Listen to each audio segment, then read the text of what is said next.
Folks, welcome to another week of So Bad It's Good. This is Monday, which means it's a pop culture roundup. We are coming off a holiday weekend, which is always just, I don't even know what day it is. I'm being told that this is Monday, so we'll go with that. Now, Sophie Ross, as we talked about last week, she decided to hang back in Italy for Bezos's wedding and the after stuff of the wedding.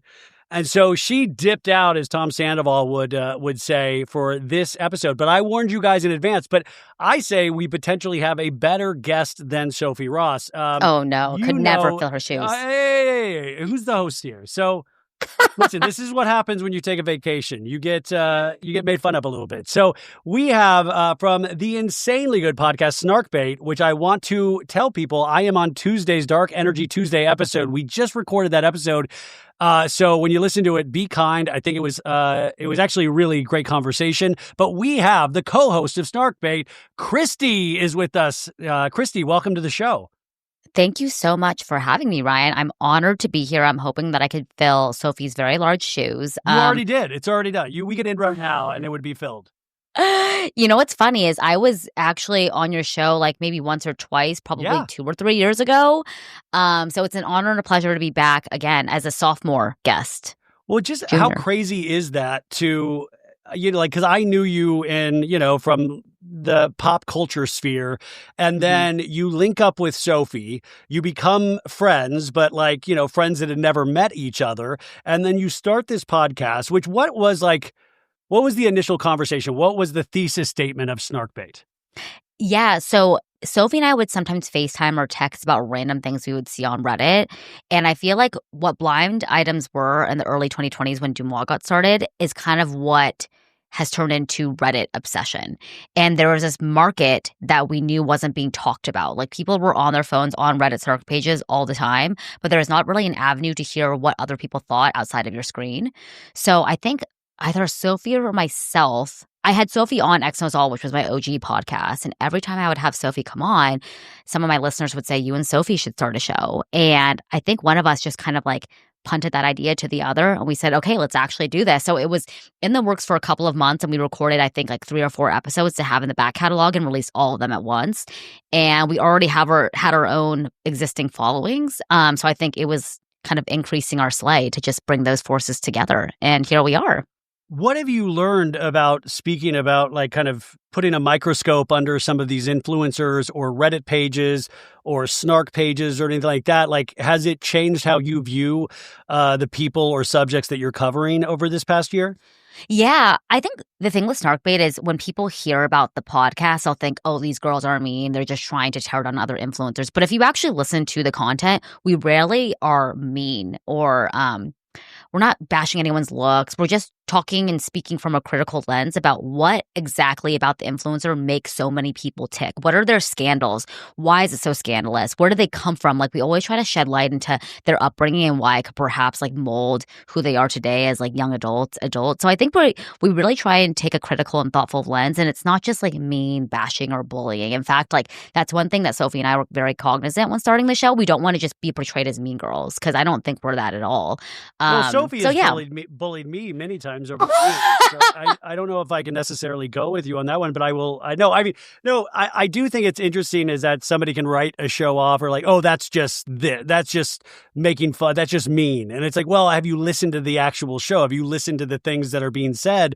I've fallen into that category. I try to be overly nice and I'll still get a lot. I don't know. It's very interesting to cover this over the last 5 years, and it's sometimes taken my actual enjoyment level of the actual shows or people. It's sometimes not ruined it per se, but it's not fun sometimes to look at things with this critical lens that, it's good, but it's sometimes very disturbing and dark.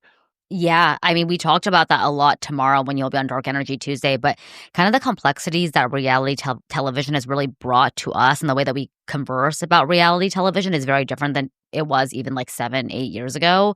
But I like that you and I can have conversations on our respective shows about it's not just women fighting. People can at a surface level think that that's what reality television is, when in fact, actually the people that watch reality television are often, it's a sociological experiment, and we can really understand why people are behaving in such a way. And it's more of it's an experiment more than anything.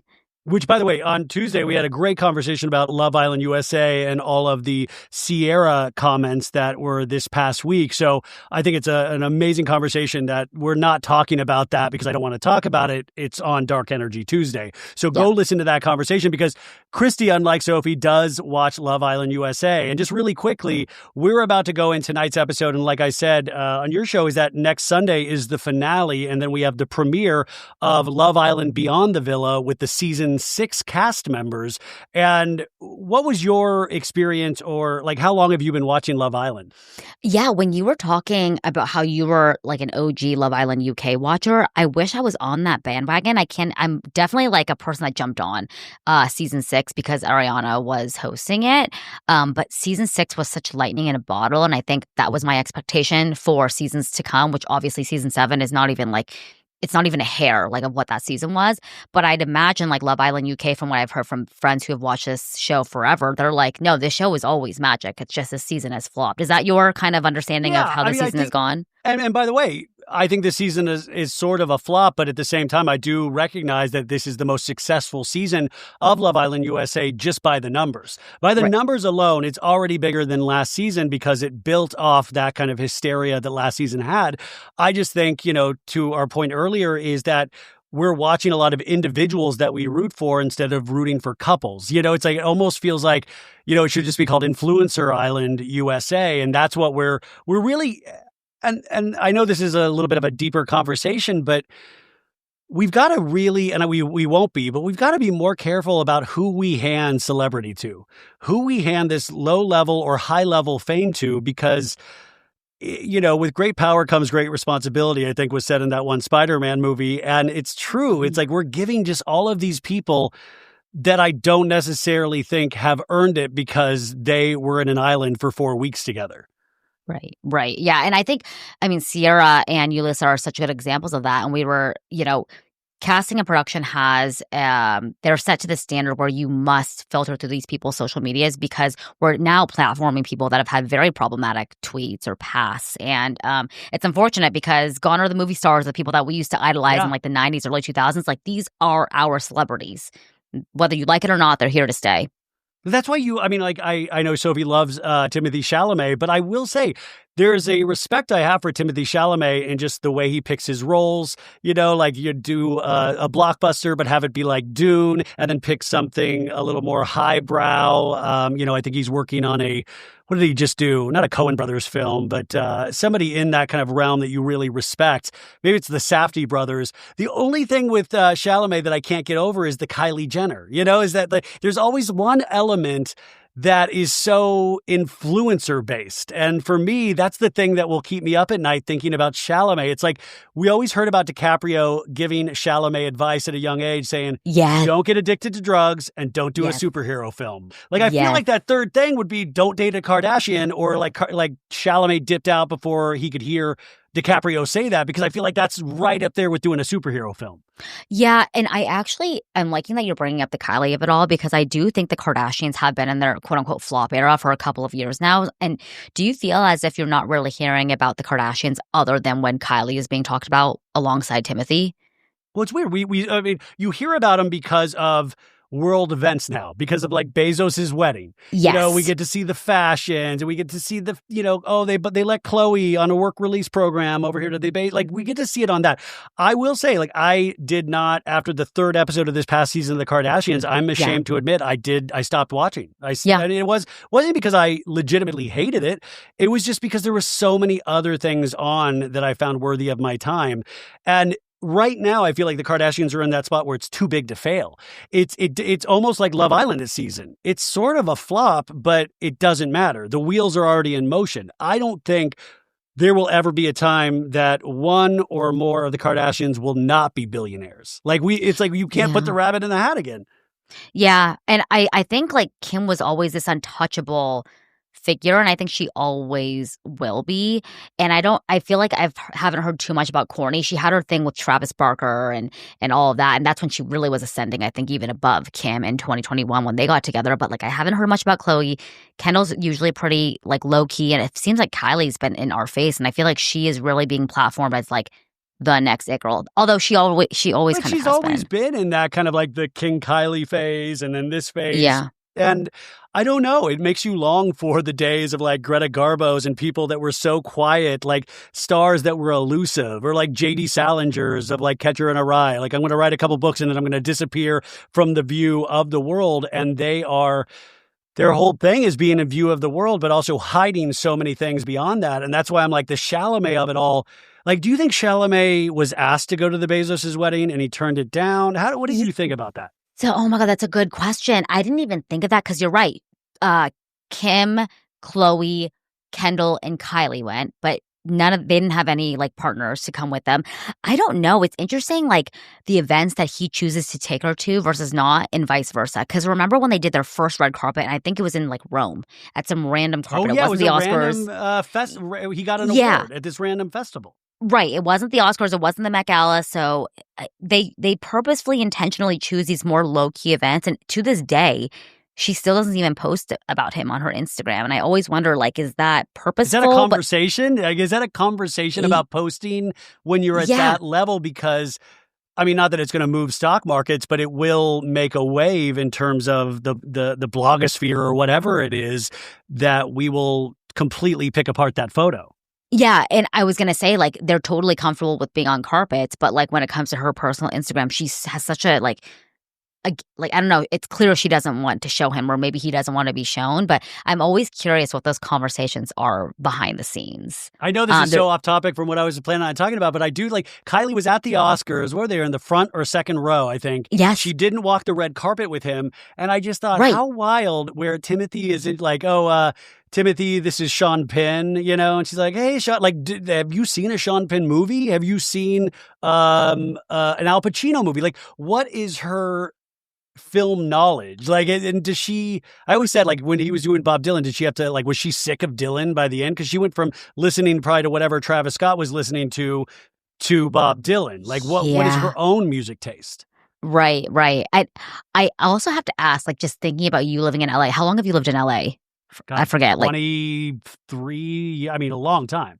Okay, so who would you say, like, have you ever seen a Kardashian in the wild? Or if not, you have. Oh, tell me about that. Yes. Oh, this is great. So it was not this past Christmas, but the Christmas before, Mariah Carey does a Hollywood Bowl show. And for her, holiday album. And I had never seen Mariah Carey live. And we got really good seats. It was like a group of us. And I'm watching it, I'm really enjoying the show. And then all of a sudden I get hit, like, look. And I look and it's like right in front of me, Kim is walking and I think North is in her like arms and Khloe is there and security. And I'm like, huh. And she like, Kim was like, she like looked at me like, I understand, but like I'm carrying my child. Like it's got to be really weird and scary to see a grown man cry. And I mean, they were just going backstage, I guess, because it was like halfway through the show. But it was very bizarre after having talked about them for so much to see them in the wild. What? Wait, that's actually that is crazy. Yeah, and to see like Kim make eye contact with you and be like, shh. Yeah. Like, it was like, and that's why I was like, it just gives a thought of like what they go through. I mean, like, obviously it's amazing. They're rich, but just what they go through in terms of the public, of people noticing them, people having an opinion. And I'm sure like my face was shocked. They get that all the time and they are hyper aware of immediately what you're going through in a sense. Wow. So what other celebrities have you seen? Like, what's the second biggest celebrity you've seen, like at a grocery store? Because if I lived in LA, my eyes would be peeled 24/7.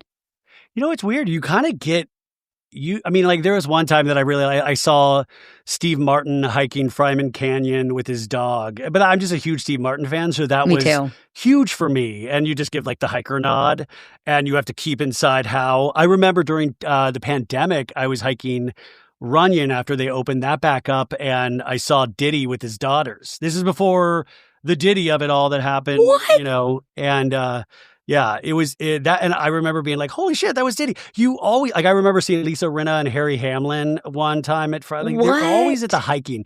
Justin Bieber was there. There was one time a couple weeks ago that I was there the same time Adam Sandler, and I was so bummed I didn't get a bump into him. Not that I would have said anything, but in your head, when you hear about a celebrity in your midst, you immediately like my sick mind is like, well.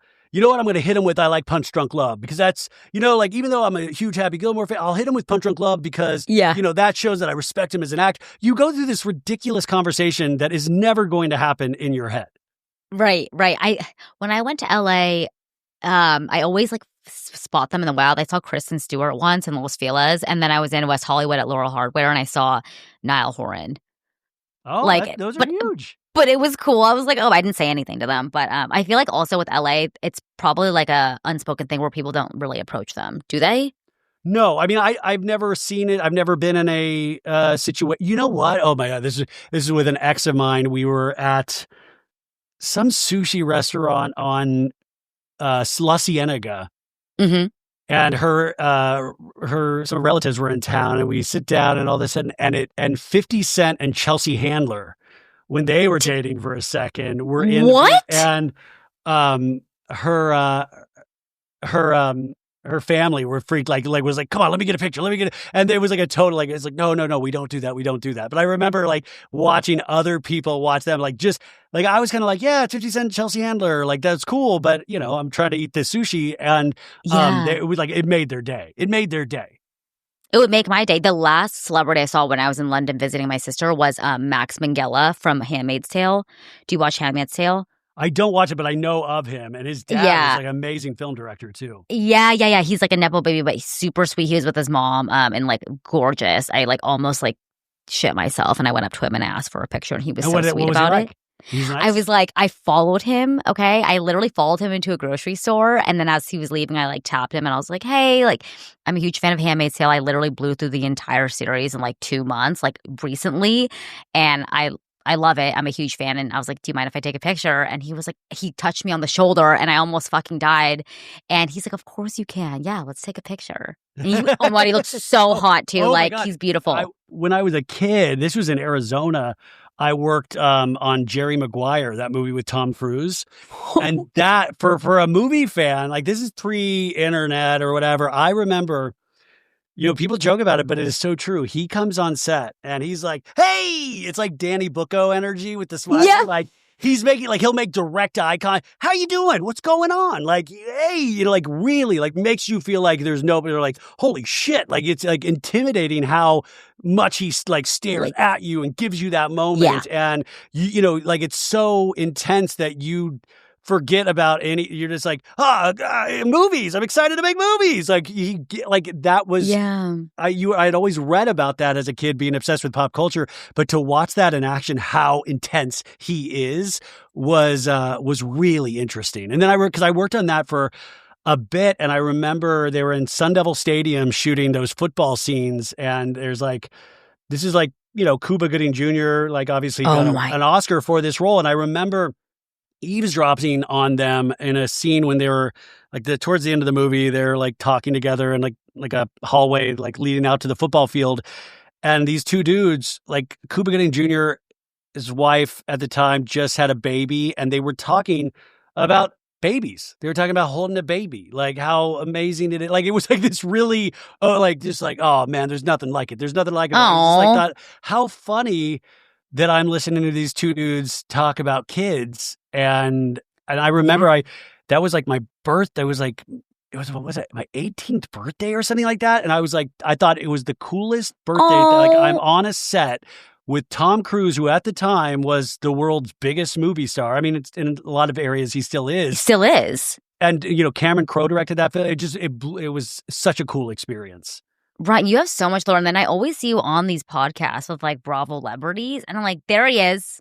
Like Sheena, Lala. You're always with these people. To that point, and I know this is a little different than our normal roundup, but to that point, which I think is a good, interesting conversation, is it's the luster has worn off. Like in some ways where if there would have been a day where I would have been so flippin' excited to see Lala. I would have been so excited to see. And that just doesn't like, I would ask for a picture with some people just for a laugh, but there's nobody I would lose my shit over. And I think that's just the product of like covering these people like day in, day out. It's like a part of work. And there are like still exciting things, or you root for people or you get excited, but it's not in the, like I get a kick out of other people getting a kick out of it now rather than myself getting a kick out of it. Or even, I think it's just like I'm at an age too, where even like the Love Island standum is, you know, what are we doing here? What really? We're gonna stan Sierra, like I like these people, but it's not the end of the world if I don't see them again. Which, by the way, we have to now take care of these people for the rest of their lives. They're in the ecosystem of reality stars. I take care of them now. I really also have to touch on this one post that I remember you made of you at BravoCon in New York 2-3 years ago, and it was a picture of you and John Jansen. Oh yes! Oh my God, that was so exciting because I would always I'm John Jansen, because John Jansen, before he, like the last season with Shannon and Alexis, was like, I always did him as like somebody that had buttoned up anger. So he'd be like, I'm John Jansen. Like, he wouldn't talk, but when he did, he'd be like, I'm John Jansen. Shannon, please, Gina's a horrible person. And so when we were at the hotel checking in, me and Maritza were like sitting outside having lunch, and you could watch people walk in, and it was so excited. I was like, oh my gosh, Whitfield and all these, like, it was really, that was like maybe the last time I was super excited about all of this stuff. And all of a sudden you see Shannon Beador and John Jansen, and I saw John Jansen, like Shannon went in to do something and John Jansen was by himself. And I was like, John, can I get a picture, John? And he was like, you could tell he was really confused. And I was like, hey, big fan. And I got a picture with John Jansen, which it's so funny. I have a picture with like Louis, Teresa's husband, that I've never posted. I have a string of like toxic men photos, myself included. And you're just like, it's such a weird thing. To cover. No, it's like, no, but it's genuinely like, if you know, I distinctly remember your caption was like, asked to take a picture with John Jansen. He was like just very confused. Yeah, it was like, but also what a great way to start BravoCon. How exciting is all of this? It's so exciting. Which, by the way, this Thursday, we have the season premiere, season 19 of Real Housewives of Orange County. We came off a pretty good yet intense season last season that Shannon Beador kind of withstood being in a season with Alexis, who went to John Jansen, and they are still all systems go, allegedly. But they are not in this season. What are because you watch, right? You're going to watch on Thursday. Of course. No, I've loved OC for a really long time now. And interestingly enough, Jim Bellino, speaking of Alexis Bellino, he owns a couple of restaurants, and he's part owner in one restaurant down in South Orange County. So I'm going to be going to that. And I guess I have nothing bad to say about Jim Bellino. We love him here at the pod. Don't sue us. Thanks, bud. He's has great. Sued podcasters before. He has sued podcasters. So I just want to say 100%. Yeah. He owns like a restaurant, so I'm going to be supporting that business because they're doing a Love Island watch party. So that's my OC floor. Is this Jimmy B's? Yes. No, it's not Jimmy B's. It's a different one. But yes, I think Jimmy B's is in Palm Springs. But I'm gonna be going to his restaurant. It's interesting because OC, living here and growing up here, the people on this show, and I think it's different than LA, Real Housewives of Beverly Hills, because those women actually have money. The people in OC, the money is so fake. And I think it's very apparent now on the show. And the only person that actually does have money is like DeBrose. But they're not even living in Orange County. It's so funny because, it's just like fake money. I mean, Jen is broke as shit, and she would tell you that she's broke as shit. Yeah. But the show is honestly, it's had a fire couple of seasons, and I think the cast is really great, and I love Katie, and I'm kind of nervous for her because I have a feeling that all the women are going to turn on her. It's bad. So I've seen the first episode, and this is what is being alleged. And I now have people in my DMs, one of these people that is involved in it, is that what? It's that old, it's the tale as old as time, as that these, Bravo celebrities, they get in too deep with the influencer sphere, the Bravo fandom. They get in too deep, and then they fish for information in some way, and then so that is a storyline that you're going to see in this first episode. And it seems like it's going to be recurring through this entire season. And I worry for Katie. I met Katie in person once, and she was so nice, and I was such a fan of hers that I don't understand why people do this. And I don't know. Right. I can only speculate that they think this is how the game is played these days, is like I collect information on other people because I've seen Tamra do it or I've seen this, and I think it's going to backfire on her big time. In fact, we know she doesn't make the last cast trip of the season. I think I do remember hearing that. Who is leading the charge against Katie? Because it was Dubrow. In the first episode, it's Emily Simpson and, well, like they're Emily Simpson and Dubrow, and it all still stems back from the Paps. Katie's kid going on a podcast, which comes into it. So she feels there's like which is so, I don't know if you ever think about this, selfishly, I'm like, why not my podcast? Why? No. I mean, like, why? But by the way, that's not the kind of podcast I do, but shout out to the people that do, totally. Like, they're in the shit, they're in the shit. And they become storylines. And there's another one, the Bravo Babe, on Instagram and Twitter, and she's involved in this, but that's through Tamra and Katie. So, like, there's multiple people, and I don't know. The Bravo celebrities don't seem to learn from past mistakes. Is that, maybe everybody does it, but like, don't get caught. And I think Katie gets caught this season. So is anyone from what you collected from episode 1, is anyone on Katie's side, or is she on an island by herself? Jenna's a little bit on Katie's side, even though Jen makes some sort of comment that's not on camera about like Katie that seems kind of negative. And so it all kind of culminates where they're meeting up at a Shannon function all together. And, I don't know. And it's only the first episode, so it's going to be interesting. But it seems like Emily is pissed. Emily's pissed. So one time I actually was at a restaurant in Corona Del Mar, which is where they shoot. And right across the street from this restaurant I was at, Bandera, The Quiet Woman is there. And so I just walked across the street and they were filming. And this was the season where Noel was her first and last season. And so I didn't know who Noel was at the time.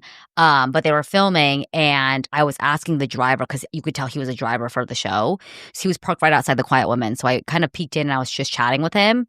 And I was like, so tell me about the Housewives, like who's mean, who's not. And he said the Dubrows, I've always heard they're very fucking nice. Like to every like car services, anyone that works for them, they're fabulous, which I can totally believe. They seem really gracious. I would just invite Heather to things just to get a good gift. I mean, she just gives gifts any place she shows up. Exactly. She's a great host, great guest. They said Tamra, fucking nightmare. Like absolute like absolute nightmare, so rude to staff, like, which you could totally see, right? But that made me happy that Heather and Terry were a pleasure. What did they say about Shannon? I don't remember if I asked them about Shannon, but I did meet Shannon, Emily, and Noel. And when I was at the restaurant, and I remember going up to John Jansen and I said, oh, maybe David can take a picture with us. And then Shannon goes, that's not David. Oh my God, you called John Jansen. I'm John Jansen, damn it. I'm John Jansen. So he took a picture with us and it was really sweet because when Gina and Emily had gone to the show, that's kind of when I stopped watching. So I only recognized Shannon. I didn't really recognize them. I knew who Emily was, didn't recognize Noel. And Shannon goes, we can't take a picture with a new girl because we haven't announced her yet. But she goes, should we include Emily as well? Like she was trying to be inclusive. Oh, would you like to take a picture with Emily too? Like she was super sweet, really tall in person. I mean, you've seen her, so. Yeah. No, it is nice here, but I think talk about dark energy. The Quiet Woman has to have some insanely dark energy. Oh my God. You go into that place and it's a lot of cougars, like a lot of older women, and there's live music and a lot of like MAGA energy. And it's a lot smaller than you would think. Like it's tiny. It is tiny. There's probably like 5 tables, and then the rest, it's like half of it is a restaurant where there's dining, and then the other half is a bar. But it is very small. It could probably only fit maybe 50 people. And so when Shannon had that, it's not my fucking plate. Everybody could hear that in The Quiet Woman if you make a scene. Yeah, and you know what's crazy is I noticed that like they were filming, but everyone was ignoring it. Like the dining area was all lit up. But yeah, it was interesting to see it in real life. Speaking of David Beador, Shannon's ex, now feel like this story has gone on forever. He filed for divorce and a restraining order against his wife, Leslie, again, after alleged attack and gay claim. This is an article from Reality Blurb by Lindsay Cronin. And it says David Beador has filed for divorce and requested a restraining order against his estranged wife, Leslie Beador, months after Leslie, 41, filed for a restraining order against him, accusing him of verbal abuse, jealousy, and creating a hostile environment for their 4-year-old daughter, Anna. The 60-year-old was issued a temporary restraining order against Leslie after accusing her of abuse.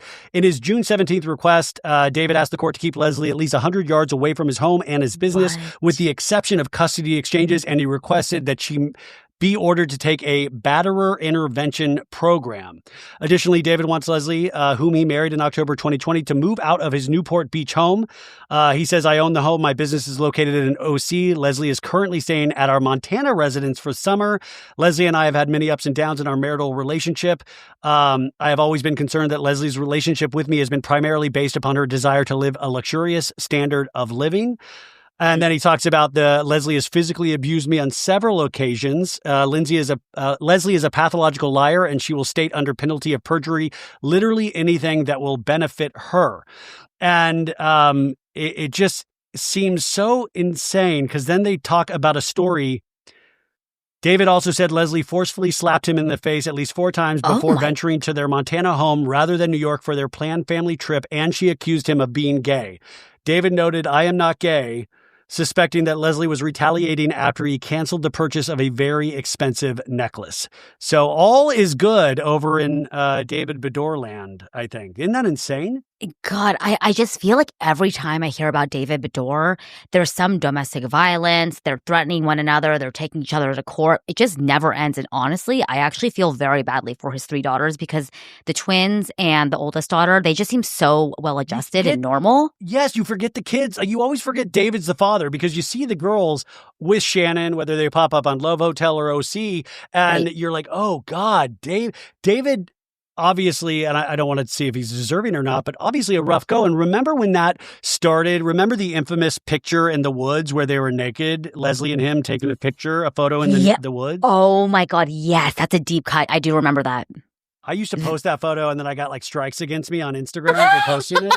And then we made this one thing where it was like Taylor Swift's Folklore album cover, of the woods. And then I had a black and white David and Leslie in the background, because they had their hiking shoes on, but they like stripped completely down, but then put their hiking shoes back on. And it was let's take a snap. That's so... That's where the cast of The Valley are going to get one day, where they're just taking naked photos in the woods somewhere. 100%. You know what's interesting is David Beador, he basically runs all of Orange County construction. Like, he is so fucking wealthy. Like, money. So his business is still killing. It's killing. Like, he is one of the most successful construction businesses in Orange County. Like, every development is probably a David Beador special. But yeah, it just shows you money can't buy you everything, and he is still having marital problems, whether it be with Shannon or I guess now Leslie. And I just feel for his grown daughters, because they're seeing their dad in the press constantly and their mom in the press. Like, that's got to do something to them. It is so messed up. Well, shout out to David Beador. I mean, have a great rest of your summer, bud. I hope everything works out for you. Now, it premieres this Thursday. Now, this past weekend, we had our first weekend of filming Summer House, you guys. Now, Sophie always hates on Summer House, and she does it on Snarkbait as well. But you say you kind of dig Summer House, right, Christy? I love it. And I actually heard a rumor about who the new cast members will be. Men. So I'm going to tell you some of the people that we found out from this weekend, but who did you hear? Oh, okay. So this is all speculative. So I'm curious if this is confirmed. Fibula, Connor Wood. I heard that. That is not somebody that's popped up officially in filming this weekend. Okay. And then also Bran Flakes. I heard that as well. He has not popped up there this weekend, and he was joking about it. Bran Flakes, you guys, TikToker, Instagram, but he's very funny. But also, I would love to see another gay man in Summer House, so I would like to see him. And then I had just threw out of my ass Robert Rausch from last season of Love Island. But I threw that out, you guys, and that got perfect second this weekend, just because he's on this season of The Traitors. He's not on the Love Island Beyond the Villa, and I know they're trying to skew lower, but he seems like he's kind of kept away from like camera stuff, but we have seen him hang out with Wes Wilson. So my thought was, would Robert ever come to Summer House? Would that be an energy that Summer House would want? But also, I want to tell you, Traitors is over filming now. It is over. Everybody's posting again. They're back. Dorinda is on a lovely vacation. We've had multiple people. Rob Serstino from Survivor, he posted he's back. So this Traitors is done filming for this season. Do you know any tea about the Traitors and how that ended up like spitting out? Who no, won? I knew Dorinda and Rinna were going to be there, but I don't know anything about who won. And by the way, to be honest with that, I don't want to know.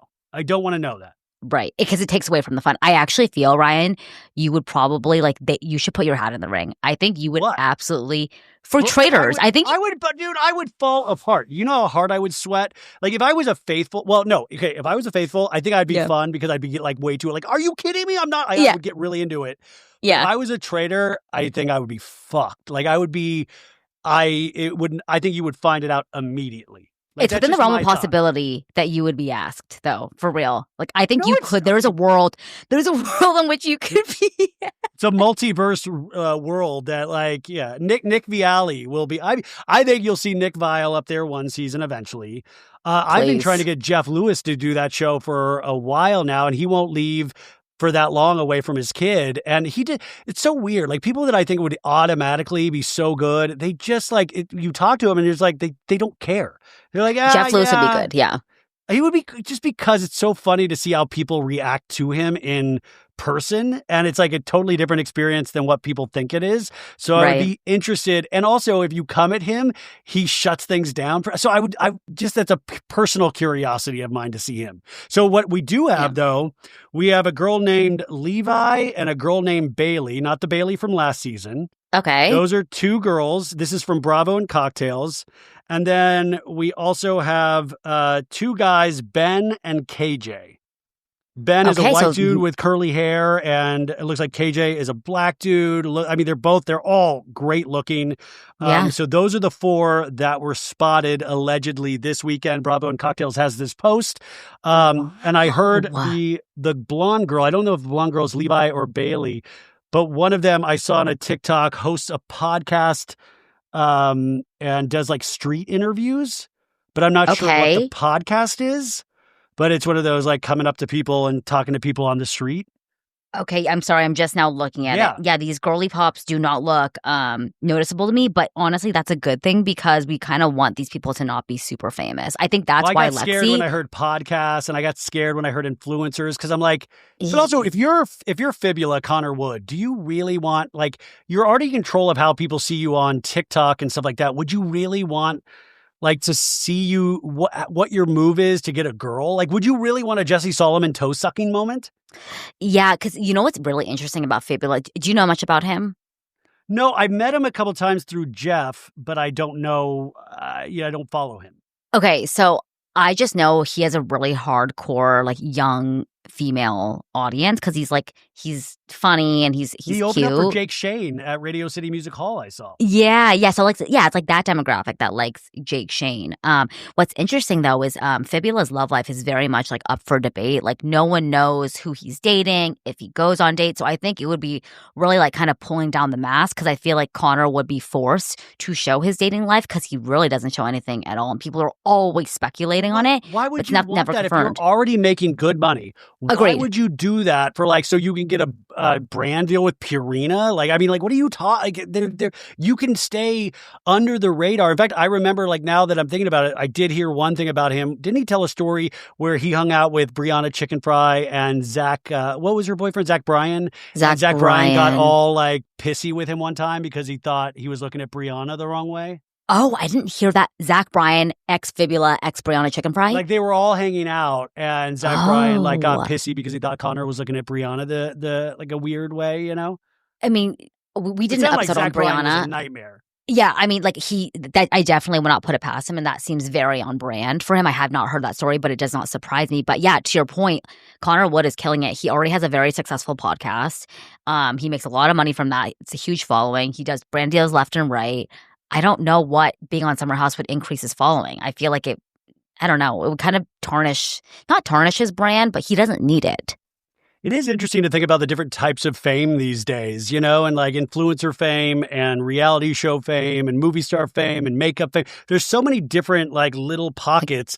And if you're influencer, like what is like, there's got to be an upside to being on TV. So what is that upside? How is it being pitched of like, you're going to want TV because then you reach an older demographic? Like what is so alluring? But then you have somebody, because this will be the first season that Paige DeSorbo doesn't film with them, because she has Giggly Squad. She obviously has so much happening that she is stepping away from reality TV, because we obviously know Paige doesn't like to share that piece of her life in terms of relationships. She's good at commenting on other people's lives, but she stepped away, and I think she stepped away at the right time. What do you think?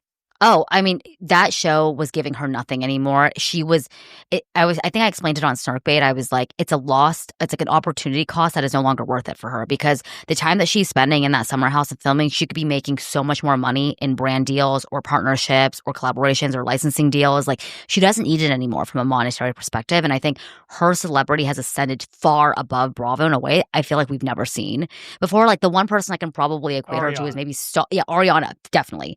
Ariana, maybe Stassi, but Stassi, I feel like she's kind of plateaued a bit. She's plateaued, and I feel like she went underground, obviously. She had moved her podcast to a Patreon. Now it's back in like, you know, Dear Media and regular, I think, right? And like, she did Vanderpump Villa. She's also doing another Hulu unscripted show that is all like, I think it's like just Stassi or something like that. So that's going to come out, I think, later this year, or early 2026. So she's like managed to stay in there after being canceled. Paige has not really had a full cancellation yet, unless you count any sort of fallout from the Craig Conover stuff. Right, or the Daphne pajama line, which everyone says was like the worst thing. It was such a brand flop. Everyone was really dissatisfied with the quality of the clothing. Didn't it? It did. I mean, me and Sophie actually did a little tidbit on this. Sophie, interestingly enough, she's so funny. The day that it released, she put in as many items that were available in her cart, and I think it was up to 60. And within like 5 minutes, they sold out. So Sophie was like, dude, they fake sold out. Like, it's not possible. Can we also, though, take a moment to say how insane it is that Sophie had 60 items in her cart to test a theory? How insane. So how dare, I hope you're enjoying Jeff Bezos, Sophie, because how dare, like, that's insane. She had 60 items in a cart. That's straight to jail. That is Dark Energy Tuesday right there. Are you 60 items? Sophie's so funny. She's like, I acknowledge I have no life, but I did maximize my cart to see how many units were available. I sure did. Well, and we tested it. I have such a blind spot, because I was like, oh, good for Amanda Batula and her swimwear line.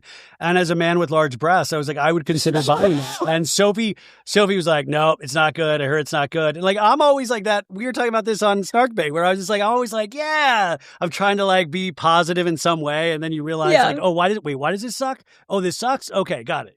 Yeah. American Horror Story, Amanda Batula swim. Have you seen that? Because the font is from American Horror Story. Oh my God. Well, so now, I mean, we had the first weekend of filming. So right now we're doing this on Sunday at 1:25. So they're making their trek back to the city, their 3-hour trek. And we don't know what went down. I mean, obviously Wes and Jesse were there. We hear Lindsay Hubbard was not there this weekend. Not there. Right. She was in the city. Is Gabby there? Gabby has not announced if she's not there or not. You're if she's leaving somewhere else. So she's got to still be there. You're right, because I have not heard any confirmation that she was off the show. Lexi, we heard, was off the show. Wait, which, by the way, I'm actually curious to hear your thoughts. Why do you think Lexi, even though the drama was circulating around her storyline this entire last season, why was she not asked back, do you think? Well, we don't know. She might have been asked back. That's the thing. That's like, we'll never know. And they never have to go on record, you know, like you'll find out years like down the line, these kind of things. I mean, I don't know. Like, it's like, what is the cost risk benefit? Was it worth it, in your opinion, for Lexi? Like, if Lexi's a brand, was it worth it? Like, we made fun of her sister and her mom. You know, I think she came off, to me, I was like Team Lexi and the Jesse Solomon stuff, but there was enough people out there saying shit about her, like talking mad shit about her. Like, I don't know. Like, but also I thought, I was so for a second confused, because we were focusing on her mom and her sister so much that I was like, are they going to be in a spinoff on Bravo at some point? Like, no, I was honest. No, I was like, literally. are they going to use them somewhere? Because why do we keep seeing her family? And can we talk about Vanna, from Love Island, looking like she's a sister of Lexi's? Oh, I mean, Vanna, you guys, if you don't watch Love Island USA, she was the one that is 21 years old. We talked about her, I think, last week or the week before, but had so much like filler and chin. I got really worried about her coming out of the villa because Me I was like, too. oh, that's going to be intense. Of like, Yeah.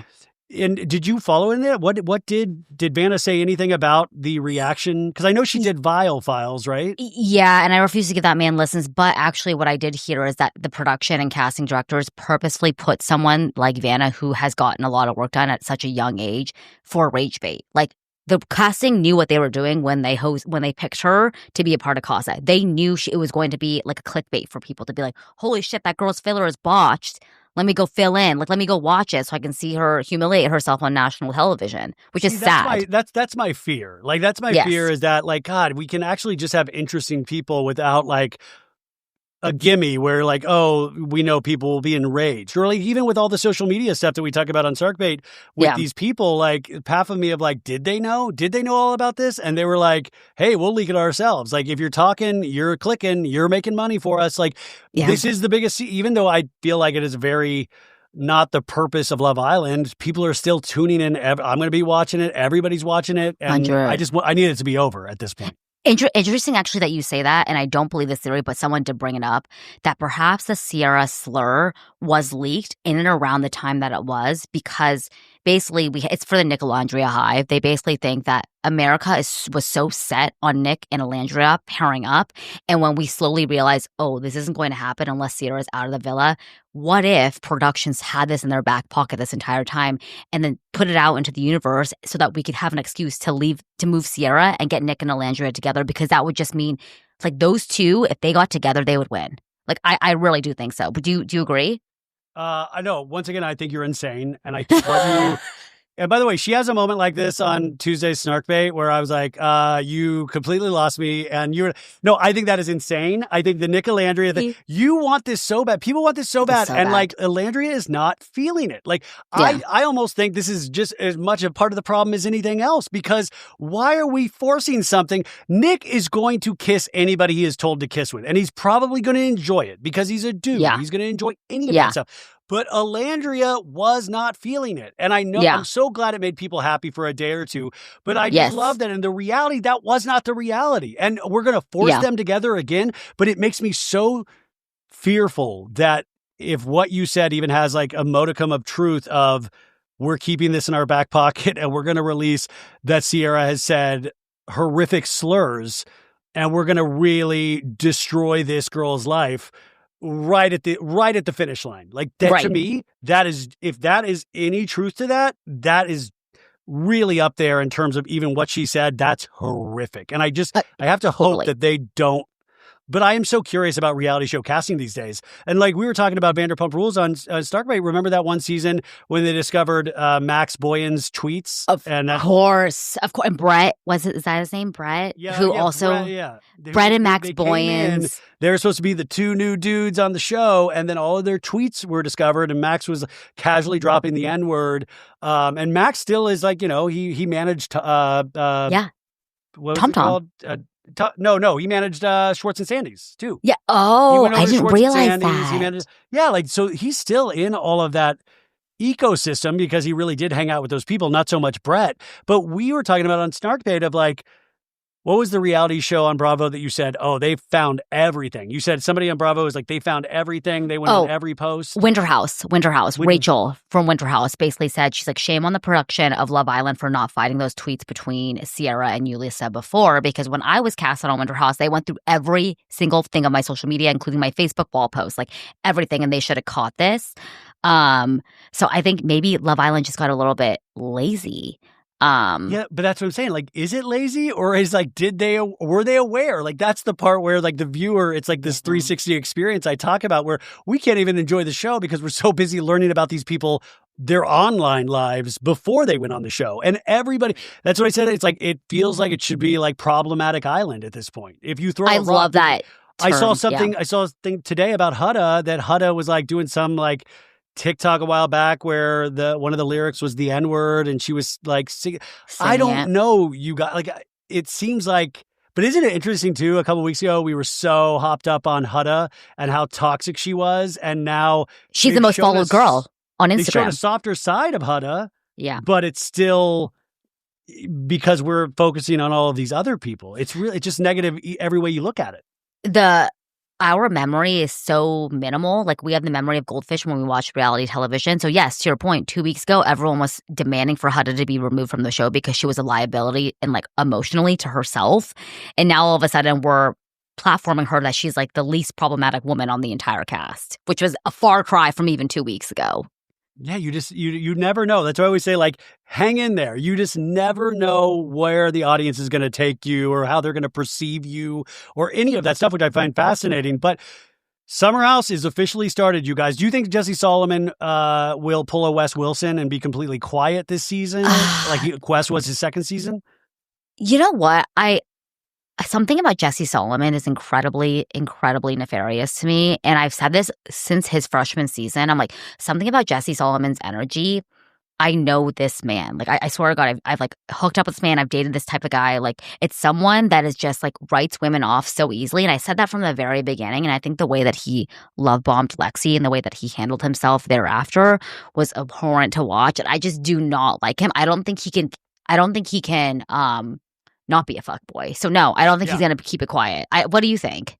Oh, yeah. I mean, I completely agree with you. And I think he got a slap on the wrist instead of like, I think he's going to continue. It might not be this season, but he's going to slip up again. And I think he really did. I mean, not necessarily like pit these females against each other, but he didn't stop it. Like he did. I do believe he talked mad shit about some of those girls to Lexi. And I think Lexi, unfortunately, came about it the wrong way, but it was so late in the season. And Sierra, I don't even know what Sierra was doing at a certain point. If Sierra and Jesse Solomon hook up on camera ever, I will stop watching Bravo for the rest of my life. No. Do you think that's actually, I didn't even think of that. Yes. Yeah. Like it's one of those things. If you are pursued, I feel like Jesse's one of those guys that breaks you down. Like, you know, like it looks for that time when you're at your lowest, you know, and then like gets in there, like the desperate. Do you think West will have anything to say about it? Or do you think he literally could care less that he's actually happy because it gets Sierra off his hands? I think West is pretty savvy in terms of what people are saying. So it might not, you know, I think maybe I don't know. It'll be interesting to see if he's learned any lessons from reality TV because there were a couple things that he said at the reunion that I felt like he was like, no, that's not me. That's Jesse. And I don't know if it was Sophie that said this of like, there is this element that I'm like, I wonder if West ever gets annoyed by Jesse. Because Jesse's always like, Wes is my best friend. It's like, you guys just met. Like, Wes has a huge friend group, a lot of them influencers. And Jesse, I think the thing that bothers me as we continue on knowing about this man is that you can tell this man really wants it. And that's such a good...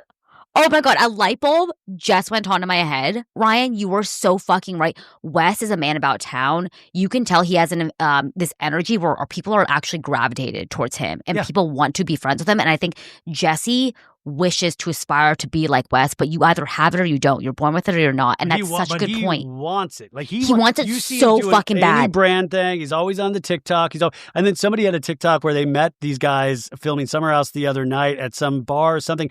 And Jesse introduced himself as a musician. And I was like, perfect. Yeah. Keep doing that. That's amazing.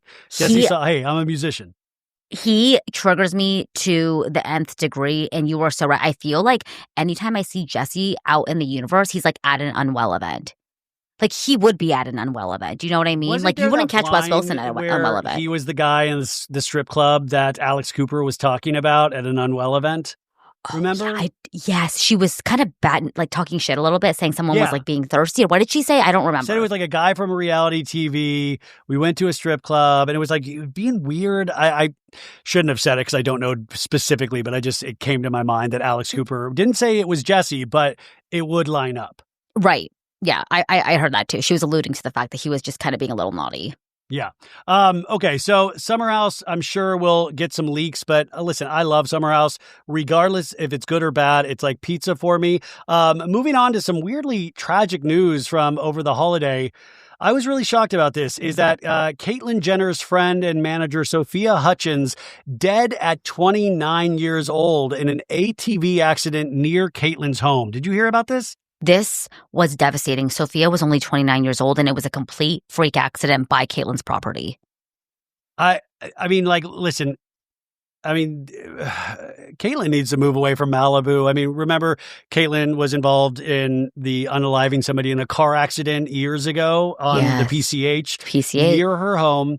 But she was in an ATV. They're still piecing things together, but it looks like Sophia was riding the ATV on the road where Caitlyn lives, where she struck the bumper of a moving car, and that impact forced the ATV over the shoulder, sending Sophia plummeting 350 feet down into a ravine. TMZ sources say the first responders pronounced her dead on the scene. 2 people in the car Sophia struck were not injured. And Caitlyn has been spotted out, but I don't believe she has made a statement yet. But this was always interesting because Sophia was always with her. And at one point, people were always speculative if this was Sophia's girlfriend. And Sophia, I believe, is a trans woman. And it was very, they just didn't know their relationship. But obviously, stated manager and very, very close friend, but always with Caitlyn. Yeah, I before I heard of this news, I assumed that they had been dating. That's what I thought their relationship was. But then, of course, when the news came out, I found out she works for Caitlyn.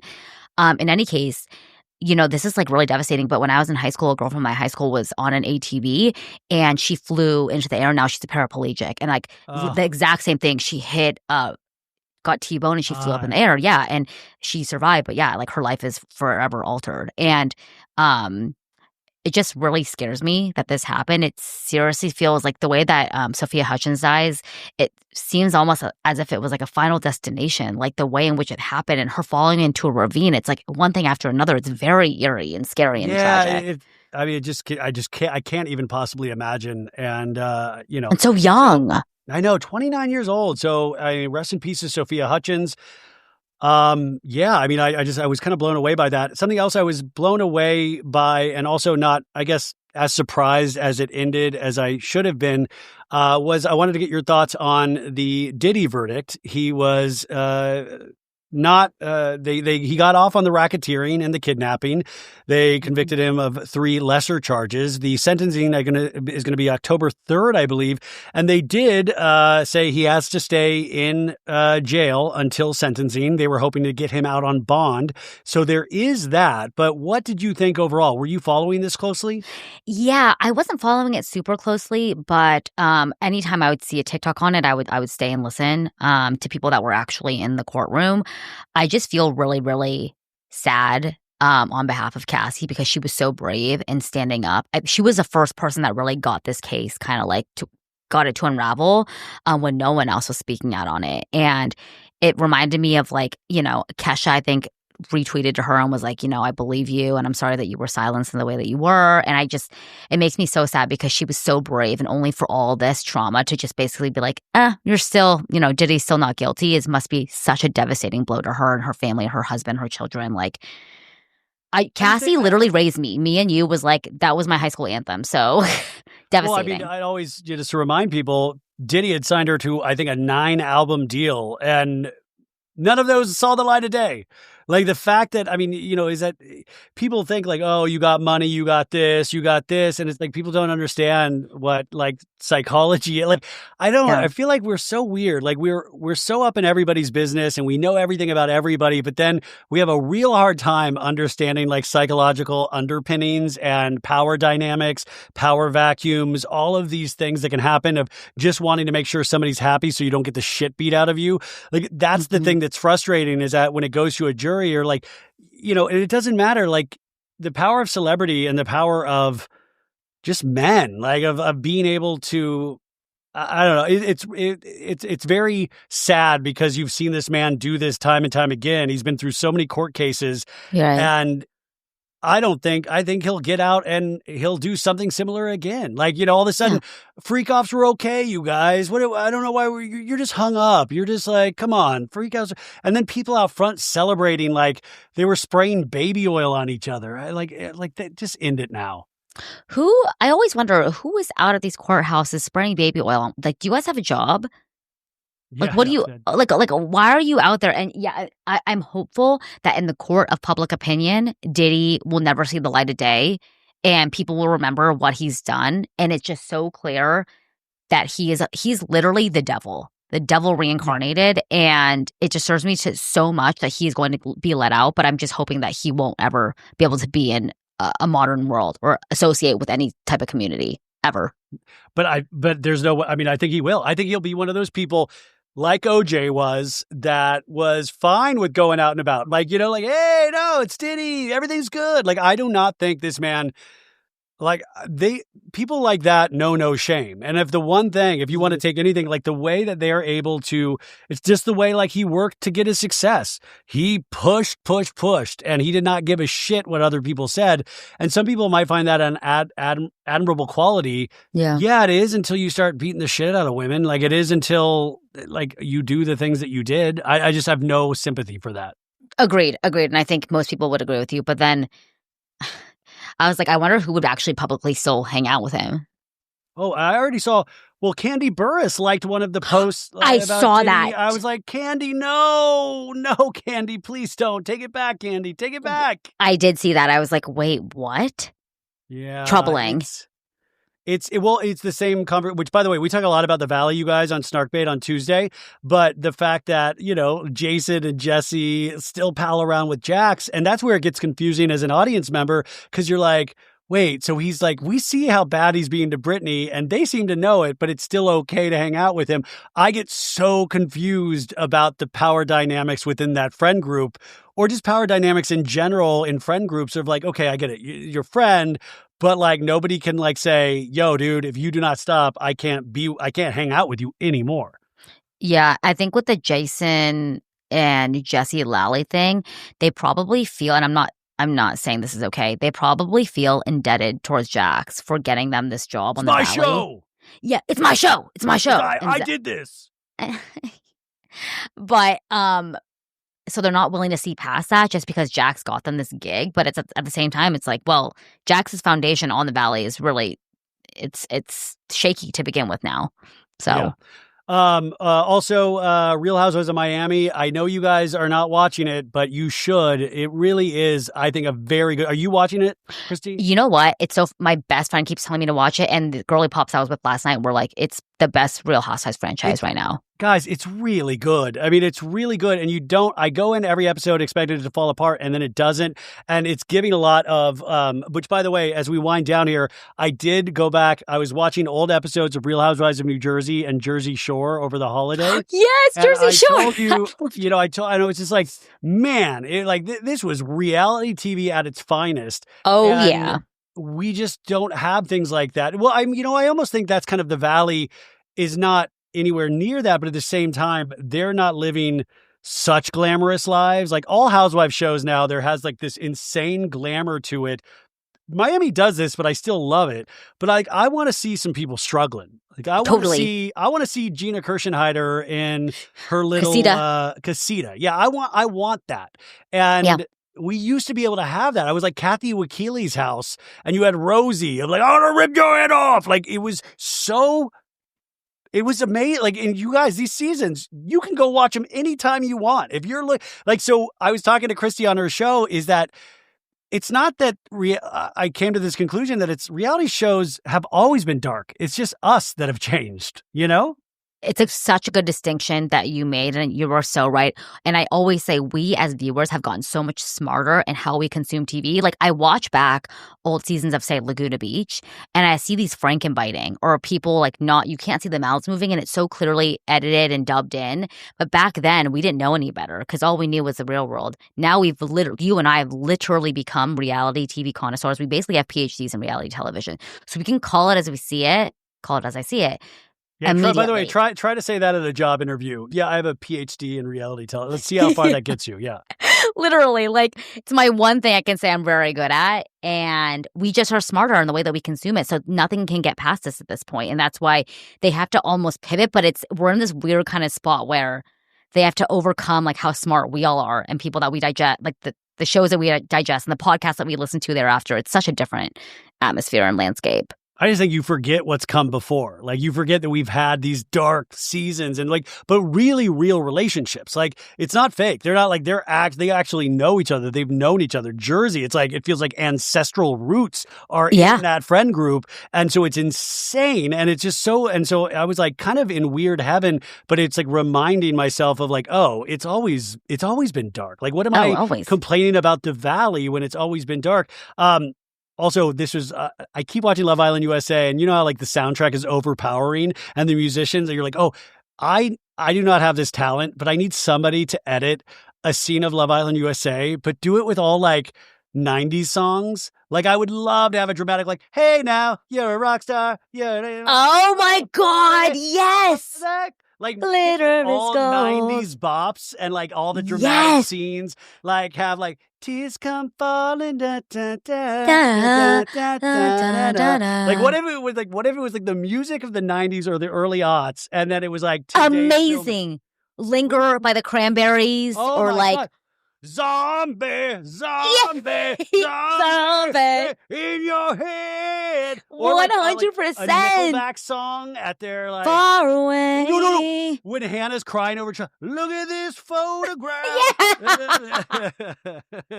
Yes, I think you need to write in to their composer. Oh, my God, because I was like the scoring on the show, it's like so well done. But let's play around. Let's do different genres, like hip hop night on Love Island, and then just do like, Public Enemy of like 911 is a joke in your town, like stuff that doesn't make sense at all.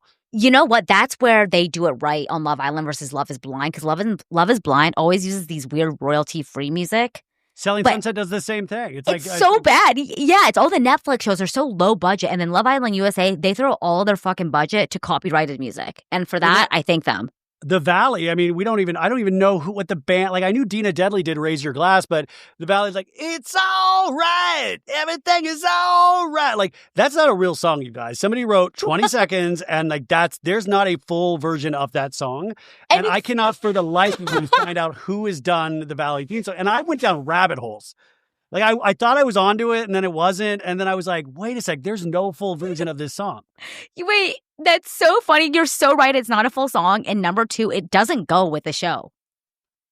Well, I mean, it goes in the sense of like darkly comic of like nothing's all right here in the Valley. Like, but like it's even the tone of it is like, wait a sec. So is this like a yacht rocky kind of thing? Is it like more country? What right. It's so confusing like, for me when I listen to it. In LA proper around Sur, you get the la da na na na na, and then when you get older and you have kids, you go to like a more country kind of aesthetic. So something that goes through my sick head. Finally, what are you recommending this week to watch besides Love Island USA? What are you going to be into this week?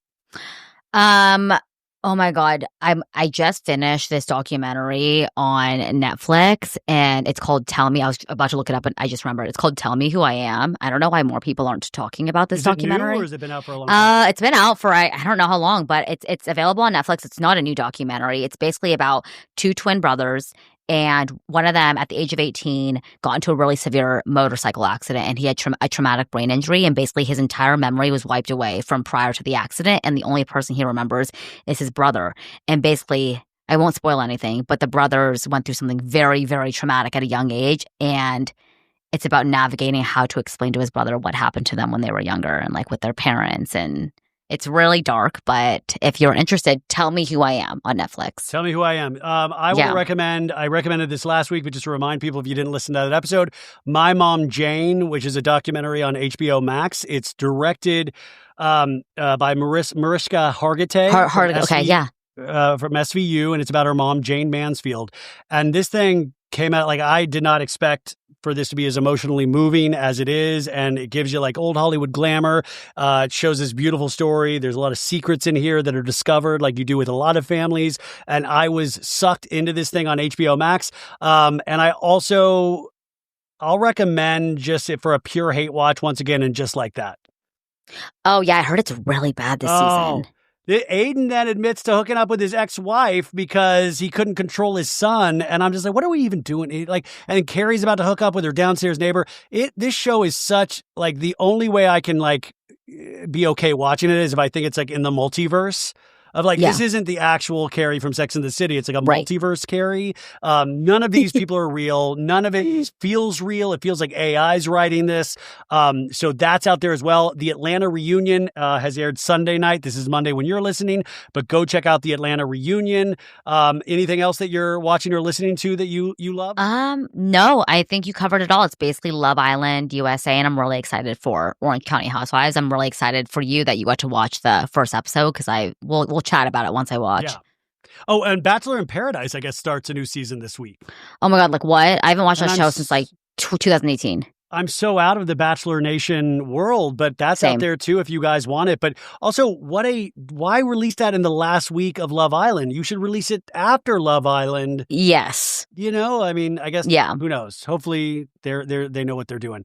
Okay, so Christy, Snarkbait is the podcast. I'm on Dark Energy Tuesday. Sophie will come back. But what do you guys have coming up? Remember to rate 5 stars. They also have a Patreon, which they do specific episodes for, which I hear is excellent. I know I have some friends that are members of it. But what do we have coming up? Love that. So in 2 days, we're going to be covering a true crime that you probably have heard of by now, but we really go deeply into that. But we do like a lot of bonus content on the Patreon every Wednesday, and then you can listen to our main episodes on ad-free Tuesday, Thursdays. Nice. And we do like live community chats on there. So like we watched Secret Lives and Mormon Wives reunion like live together. What did you think? What did you think of Nick Viall on the reunion? He was actually like, I'm not even saying this because I don't like him. He did a horrible job hosting. See, I thought he asked some of the right questions. I just thought it was so mellow. Yeah, the energy. The energy was so at this clip. Yes. But I didn't think they were horrible questions. And I also didn't like the lighting on him. It just I thought the lighting was beautiful on the women, but for him, it just kind of, it really made me impressed even more about Andy Cohen. Yeah, me too. I kept saying they need to bring Cohen out here. But yeah, and then it's at Christy Noel __. I am honestly so honored to be on So Bad It's Good. Like I said on your show, I'm so proud of you guys. Go support Snarkbait, especially on Tuesday's episode. I was so excited to be on, and we miss Sophie, obviously. So everybody takes everything I say so seriously. I was joking in the beginning. Also, we did not go to Bezos' wedding at all. I still am getting comments that I went to Bezos' wedding. I swear to God, I would not joke. If I went, you would not even know about it. Let's make that. You would not that's know the truth. I would never make a video or talk about it on a podcast. But yeah, go support. Snarkbait is crushing it. And I'm just so happy to have you here, and have a great rest of your Sunday. Thank you for doing this.